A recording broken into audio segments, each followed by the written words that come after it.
이 새벽 우리에게 준 하나님 말씀은 시편 95편입니다.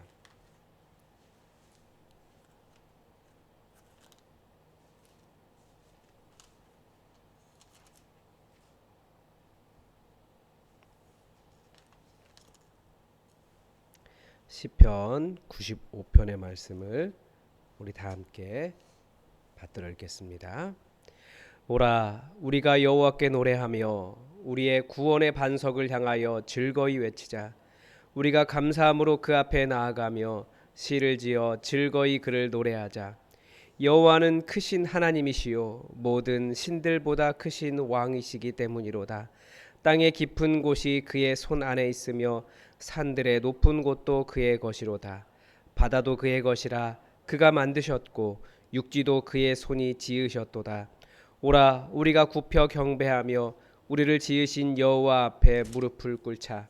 그는 우리의 하나님이시요 우리는 그가 기르시는 백성이며 그의 손이 돌보시는 양이기 때문이라. 너희가 오늘 그의 음성을 듣거든 너희는 무리바에서와 같이 또 광야의 마사에서 지냈던 날과 같이 너희 마음을 완악하게 하지 말지어다. 그때 너희 조상들이 내가 행한 일을 보고서도 나를 시험하고 조사하였도다. 내가 40년 동안 그 세대로 말미암아 근심하여 이르기를 그들은 마음이 미혹된 백성이라 내 길을 알지 못한다 하였도다. 그러므로 내가 노하여 맹세하기를 그들은 내 안식에 들어오지 못하리라 하였도다. 아멘. 여러분 예배하면 어떤 생각이 이렇게 그러니까 어떤 감정이 마음이 이렇게 올라오십니까? 아, 저는 지난 성탄절 우리 교회가 함께 드렸던 성탄 예배가 너무 좋아서 이제 친한 목사님께 이제 우리 예배 이렇게 드렸다라고 이렇게 같이 나눴습니다. 어, 그리고 목사들은 이렇게 다른 교회는 어떻게 했을까 항상 그런 생각을 해요. 그래서 우리도 할 수 있는 게 있을까? 뭐 이런 거 생각을 하면서 그 교회는 어쨌든 이벤트가 많은 교회이기 때문에 이렇게 한번 물어봤습니다. 그랬더니 그 목사님 교회는 성탄 예배를 2시간 30분을 드렸다고 하더라고요. 그래서 아니 왜 그렇게 됐느냐 그랬더니 보통은 요즘은 성탄 전야 그러니까 크리스마스 이브에 모여서 이렇게 교인들이 함께 모여서 발표회하고 이런 것들이 많이 줄어든 것 같습니다. 그리고 그렇게 해야 뭐 아이들 부모님 정도밖에 오지 않기 때문에 다 성탄 예배 안에 담으려고 하다 보니까 너무나 많은 거예요. 2시간 30분 이야기를 딱 듣는데 순간 머릿속으로 아 괜찮았을까 아이들이 2시간 30분 앉아 있었다 그러더라고요. 담임 목사님도 담임 목사님 설교 그 긴 설교 다 하고 그런 생각을 하니까 솔직히 힘들었겠다. 그런 생각이 드는 거예요. 그런데 다시 또 생각해 보니까 예배라고 하는 것이 지루하거나 지겨운 활동이 아니라는 거죠. 어떻게 보면 그 2시간 30분을 정말 행복하게 하나님을 예배하는 사람들이 있었을 것 같다라는 생각이 들기도 하는 겁니다. 특히 오늘 말씀을 보니까 그렇습니다. 진짜 예배는 시간이 얼마나 걸리느냐 이 문제가 아닐 겁니다. 우리가 너무 1시간 예배에 익숙해 있어서 1시간을 넘어가면 다들 시계 쳐다봐요. 저도 시간 딱 정해진 시간 넘어가면 저기는 시계를 계속 이렇게 쳐다봅니다. 그래서 영상을 제가 모니터링 하다 보니까 이렇게 쳐다보는 눈빛이 크게 나오더라고요. 그런 별로 제스처가 없으니까. 그러니까 저도 눈치를 보게 되고 성도들도 시간을 확인하고 그러는데 어떤 전통, 그러니까 보통 예배 쭉 전통이죠. 몇 시간씩 예배 드리기도 하는 곳이 있습니다. 우리는 앉아서 예배 드리지만 초기의 예배는 다 서서 예배를 드렸습니다. 공간에서 모여서 예배 드렸을 때 어, 둘러서 예배도 드렸지만 어, 열정에 가득 차서 움직이지 않고는 견딜 수 없는 그런 분들도 계시고 몇 시간씩 서서 예배드리고 뜨겁게 찬양하고 기도하는 그런 전통이 있다는 것도 알고 있습니다. 어, 이 예배 전통이라는 것이 그 장소와 역사에 따라 형성되었기 때문에 어느 것이 맞다, 어느 것이 틀리다라고 말할 수가 없습니다. 서로 서로에게 영향을 주는 것 같아요. 그래서 후임 목회자를 청빙할 때 뜨겁게 예배드리던 순복음 쪽에서는 장로교 출신의 목사님들을 담임 목사님으로 선호하고, 반대로 장로교인들은 뭐 원래 조용하기도 하지만 그래도 또 어떤 열정적인 목사님을 후임 목사님으로 초빙하기도 합니다. 그러니까 서로 영향을 주는 거예요. 그리고 서로 보완이 일어나기도 하는 거죠. 다양한 전통이 있다라는 것은 내 것이 옳다라는 것보다는 그 어떤 사람의 선호도에 따라서 만들어지는 것 같다는 생각이 듭니다. 그래서 저는 이런 현상이 이렇게 다양한 전통이 있다라는 것이 그리스도 안에 있는 공교회성이라고 생각을 합니다. 그런데 어떤 예배든 그 예배의 주인공 되신 그 주인공이 누구신지를 제대로 아는 감각이 있어야 합니다.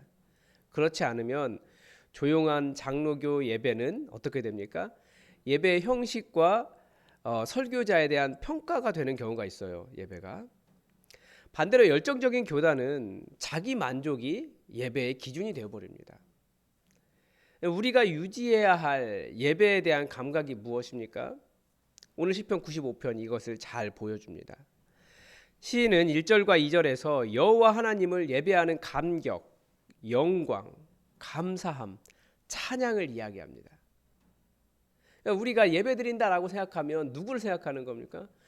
우리의 예배의 대상이 되시는 우리 하나님 때문에 맞아 우리 하나님 이런 분이셨지라고 하면서 감격하고 감탄하고 감사하고 노래하지 않고는 견딜 수가 없는 마음이 일어나는 것이 예배라는 거예요. 그래서 그 첫 마디에서 오라라고 이야기하잖아요. 오라라고 하는 이 단어 속에 시인의 감격이 다 담겨 있습니다. 이 단어 때문에 이제 사람들은 원래 이 시가 이스라엘의 어떤 페스티벌에서 여호와께 나아가자라고 초청하는 그런 초청하기 위해 지어졌다 이렇게 추측하기도 합니다. 우리가 하나님을 예배할 때 하나님을 향해서 이 마음이 있어야 되는 거죠. 하나님께 예배하고 싶어서 그 예배의 자리를 사모하고 그 자리에 나아가고 싶어하는 마음이 차고 넘치는 거죠. 오라 우리가 여호와께 노래하자. 우리 구원의 반석을 향하여 즐거이 외치자. 우리가 감사함으로 그 앞에 나아가며 시를 지어 즐거이 노래하자. 이 구절을 딱 부른 순간 여러분 생각나는 사람들이 많이 있으시죠?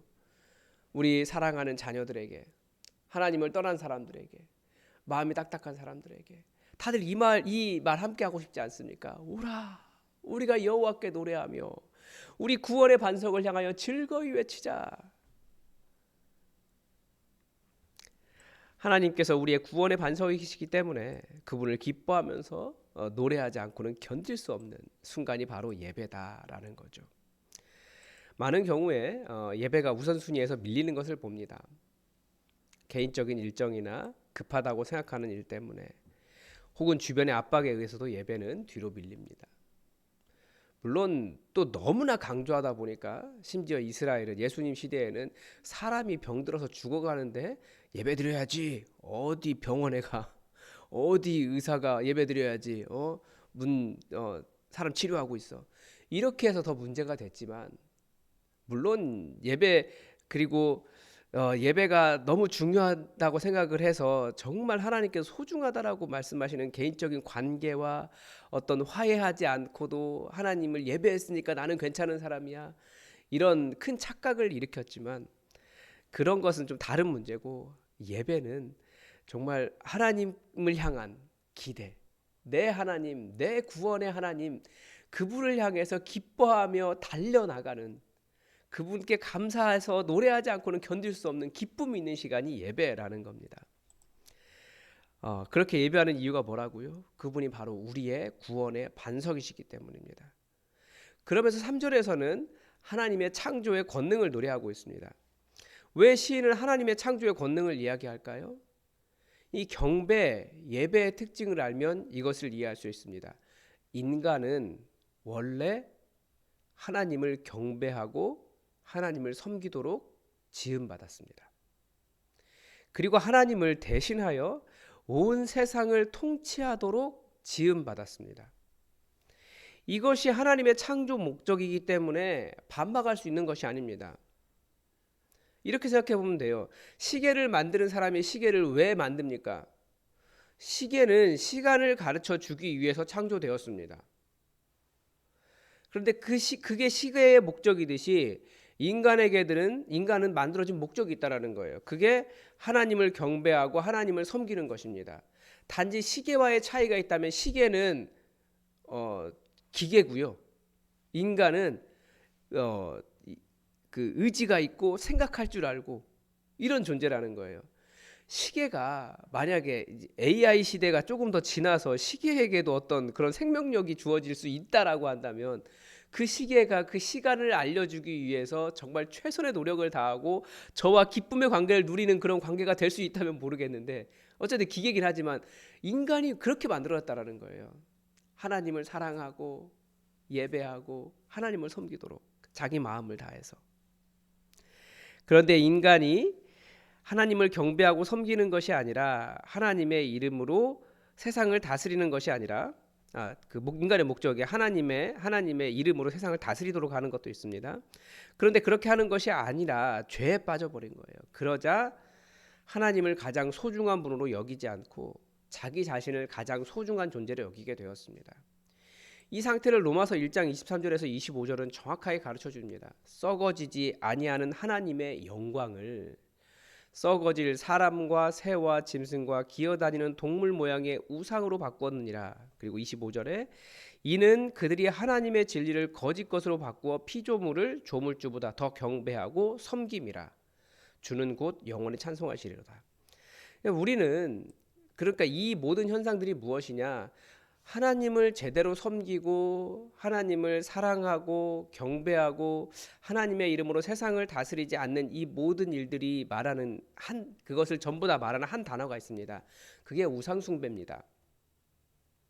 그러니까 우상을 어떤 신상을 섬기거나 다른 종교를 따르는 것으로만 생각하지만 성경은 그것보다도 하나님의 원래의 창조 질서를 벗어난 상태, 즉 피조물을 경배하고 섬기고 그 피조물들이 역으로 우리를 지배하고 있는 상태를 우상숭배다라고 말합니다. 여기에 나오는 모든 신들, 땅의 깊은 곳, 산들의 높은 곳, 바다 육지, 이 모든 것들이 당시의 신들이라고 숭배되던 것들입니다.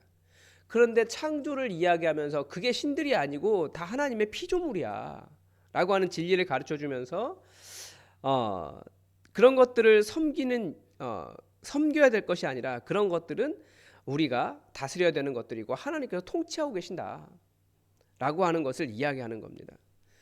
왜 그런 것들을 신으로 섬깁니까? 왜 우상숭배가 일어납니까? 이 창조의 질서와 원리를 모르는 죄악의 상태이기 때문에 그렇습니다.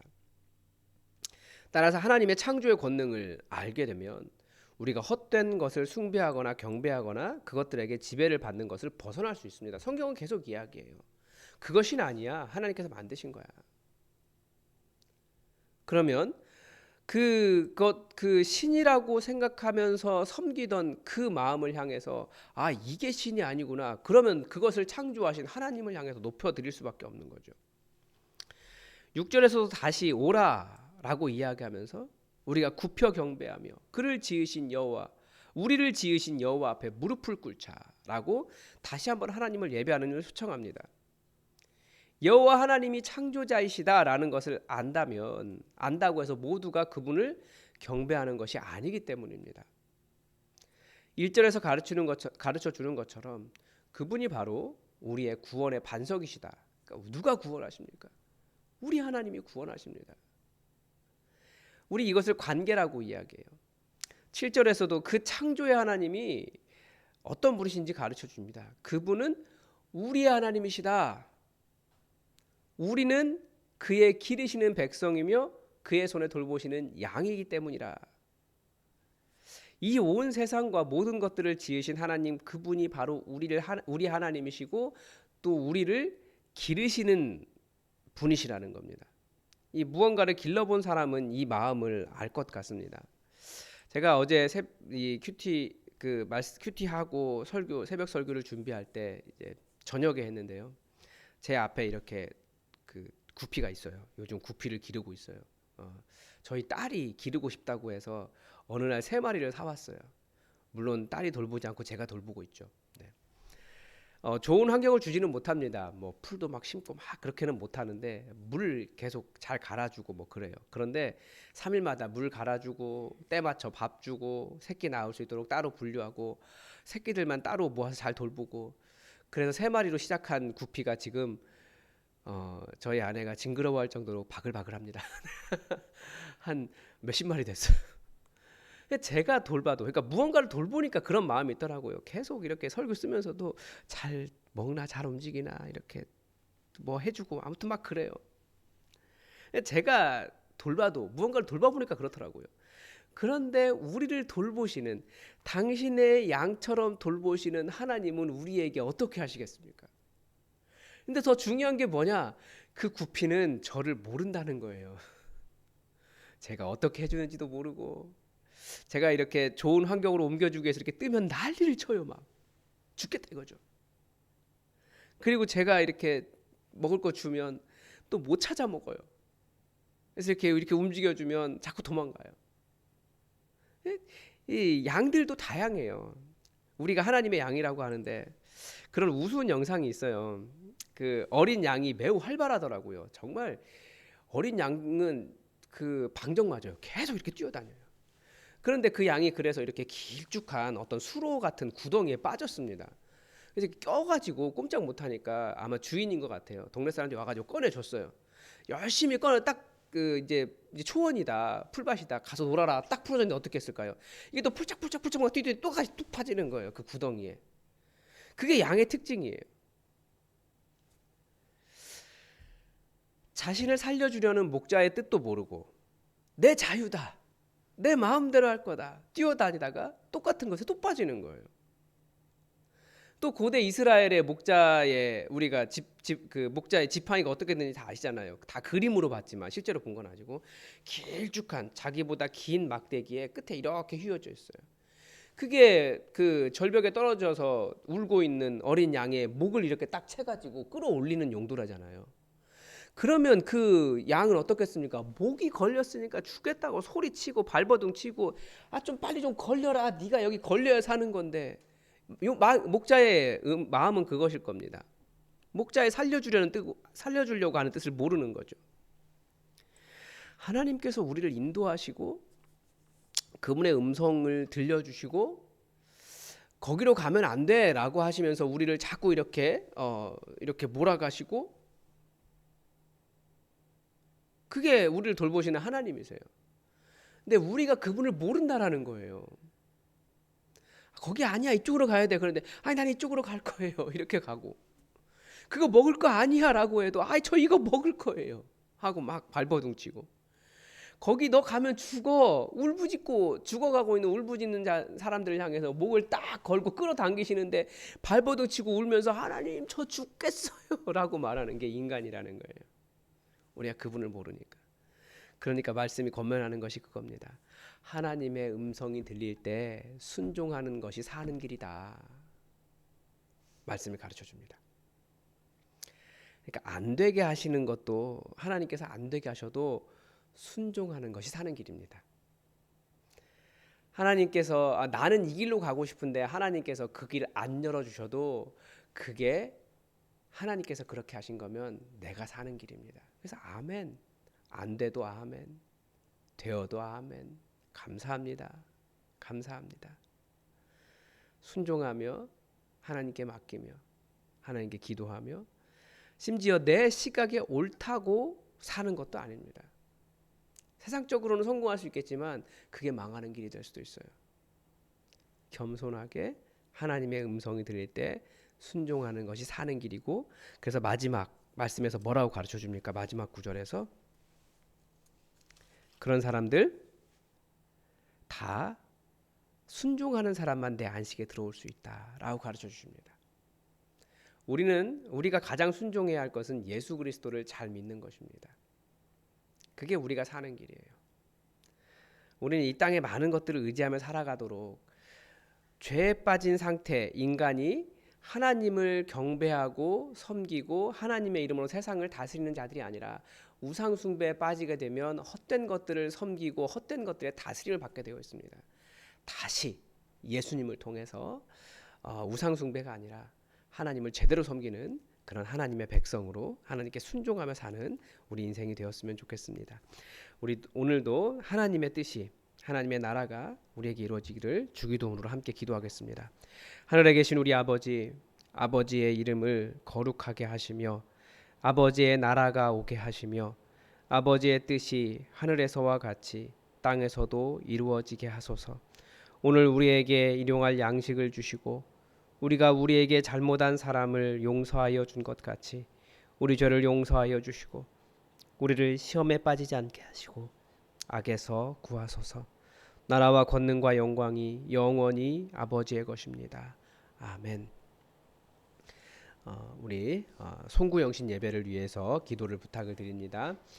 정말 우리 마음을 모아서 온 성도들이 다 함께 모여서 하나님을 예배하며 정말 오라 우리가 우리 구원의 반석을 향하여 노래하자라고 하는 기쁨의 시간이 될 수 있도록 여러분 기도해 주시고 우리 교회 모든 예배가 그런 기쁨과 감격이 있게 해주시고 또 교회를 떠나고 신앙을 떠나고 하나님을 멀리하고 있는 우리 자녀들이 이 감격과 이 마음을 회복하고 하나님께로 달려 나오는 그런 일이 일어나게 해달라고 우리 함께 기도했으면 좋겠습니다. 그리고 이 추운 겨울에 열심히 일하는 우리 성도들을 위해서도 그들의 건강과 안전을 위해서도 여러분 함께 기도해 주시기 바랍니다. 우리 다 함께 기도하겠습니다.